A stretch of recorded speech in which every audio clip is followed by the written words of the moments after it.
one case, as an example, was 2.5 years ago we published a study about people that have rectal cancer. And we created an immunotherapy for them that was created basically by AI.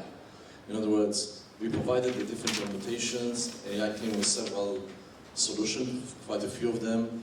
Initially, we had to tell AIs to make some changes because in the initial cases, AI basically created a wonderful treatment that will solve the cancer, but will kill the carbon life forms that is carrying it.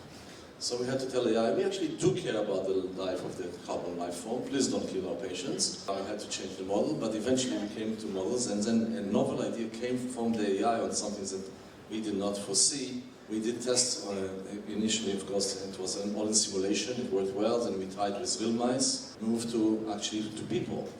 The initial study was 12 people, because it's relatively rare, and then we did it with 200 people. So I'm going to open the question to the audience.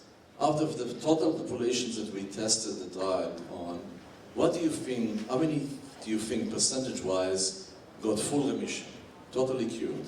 Anybody wants to guess? Less than 1%, okay. Anybody more optimistic? Well, let me tell you this, and please Google it, because it's hard to believe. 100%. We didn't meet a single one. Now, we are very careful with this, because something will happen, it's not repeatable. But 100% of the people that were in the test had 100% remission. Never before, never after did we ever get to this. Now, by the way, if it turns out to be eventually 70 or 80, we'll be happy. But it is an unbelievable rate that we never saw before.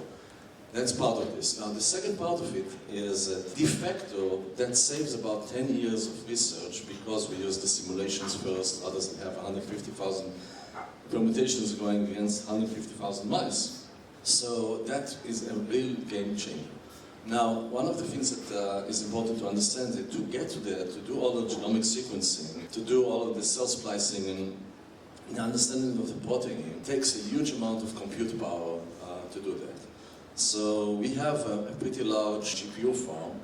It's about 1,000 GPUs. Now, by the way, in the past it used to be known as huge. Now with all the Elon Musks of the world, etc., we are a little shrimp for NVIDIA, but relatively speaking, it's still pretty large. That's what it takes to do that. And what we have shown is there is so far a linear relation between the ability to compute and the speed to resolve issues within cancer. So it basically means the more power you have, the faster you're going to resolve it.